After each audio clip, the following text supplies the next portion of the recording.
today we're going to talk about painting. I'm sure everybody's painted before. It's not my favorite. Actually, I despise it.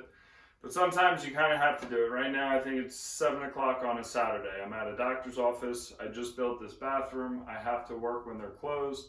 Obviously, most contractors would not work on Saturdays or Sundays. So I'm stuck painting this. All right, so with that said, so obviously, like I said, I just built this, so this is all brand new drywall. What I typically do to start off painting anything is I turn off the lights and get a very bright light, like I have work lights, you could use like a flashlight or something, and shine it down, shine it down the wall. That will reveal any imperfections. I get a little pencil, mark it. Then you get your putty knife, tape it, or spackle it, fix it, sand it, whatever. After that's done, before I start painting, I always sand the walls. So this is the easiest way. It's just a drywall block. This is the next step up. It comes with, there's different types. You have fine and you have medium. It works great just to sand down any imperfections and make a smooth surface. If you have a large area, this is the step up from that. It comes on, well, you got to buy the pole, but you put this on and you kind of just go up and down with it. So that is your first step. Second step is prep. 90% of homeowners use painter's tape. I refuse to use it. I mean, there's only certain areas that it's an absolute necessity, but I stay far away from it. So if you're just starting a job, Home Depot sells something like this. This is the better one. I prefer the best one. I think this is like 12 bucks. The best one is, I think, $15, but it comes with everything you need. It's like this little starter kit. Roller, pans, trays, everything you need in here. So if you're just starting your first job, I highly recommend getting the better one, and you can do anything you need with this. So if you already have stuff, this is obviously just another roller. Same with this pole, it can go in there to reach ceilings or high surfaces. If you're doing a larger area, I use an 18-inch roller. Not only does it allow you to kind of go all the way from the top to the bottom, you can do it reversed, it's a lot easier. Secondly, opposed to this one, which is adjustable, but this one is adjustable with the press of a button. So you just go in and out. The next thing is as you can see, I have painter's tape. So this is a brand new roller on here right now. So whenever I use a brand new roller, I always put painter's tape on it. And the reason for that is to get off any loose bristles or whatever they are, and any debris that might be on it. So all you do is just put painter's tape on it, and that. So for example, as you can see, it just took a big chunk off of that. So if you don't do this, what happens is you put it on your wall. Again, you can see how much it's getting off. So instead of it going on your wall and then you have to deal with it later, it's as simple as that. It's kind of a waste of the tape, but it saves time on the painting aspect. Lastly, so this is a paint tray. Obviously, if you buy the starter kit, it comes with it. I prefer to use, obviously I need to use this for the 18-inch, but I'd always put trash bags, plastic, whatever the case may be, on it. I don't use the ones like Home Depot sells, and I will show you that later in the video. So this is the exact paintbrush that comes with that best kit that I was talking about. So I have better paintbrushes, but just for demonstration purposes, I want to show you that this works perfectly fine. So whenever you're cutting in, I know this is the most dreadful thing people are afraid of. Everyone tapes off the ceiling and tapes everything off. It's really simple. So all you do is you get a little paint on your paintbrush and kind of go around like that. What I do is if I'm cutting to left to right, I get rid of the paint on the right side of my paintbrush. Then what you do is you kind of just work your way up there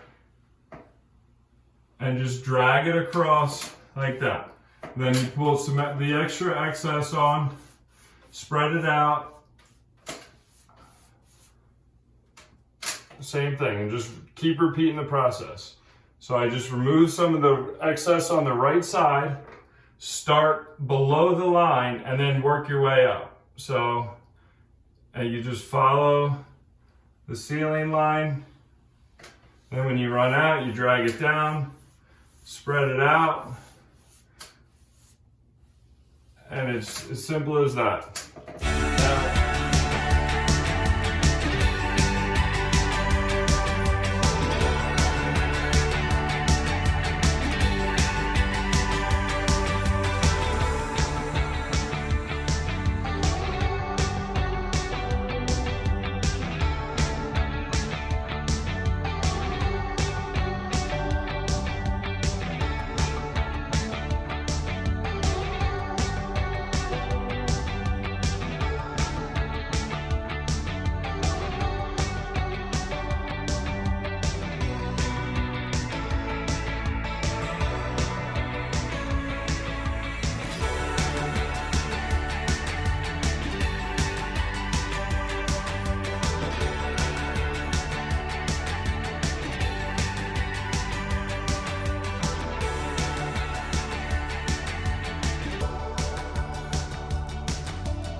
If you are done painting, rather than throwing it out, because these are expensive, well, at least the larger ones are, what I recommend is putting gloves on.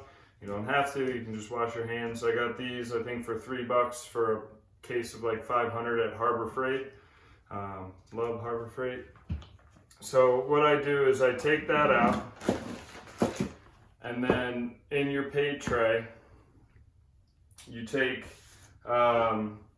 this tool. So this is typically in the painting section. It's kind of a putty knife, but as you can see, it's kind of round. What that round part is designed, I don't know if anyone knew this, but it's actually designed to scrape off the paint from this. So what you do is you just run this straight down, and as you can see how much paint is getting out.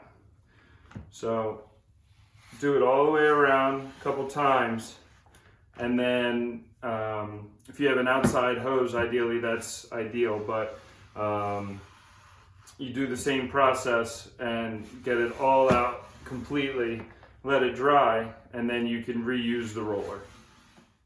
In the beginning of the video, I showed you that I use a trash bag. For the smaller ones, you could use a grocery bag or a Wawa bag. I tend to use the heavier duty one because that guarantees there's no leaks or tears in it. But anyways, the reason I do that is after I'm done painting,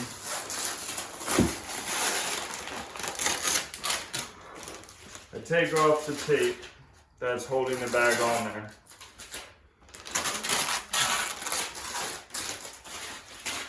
And then what I do is I turn the bag inside out.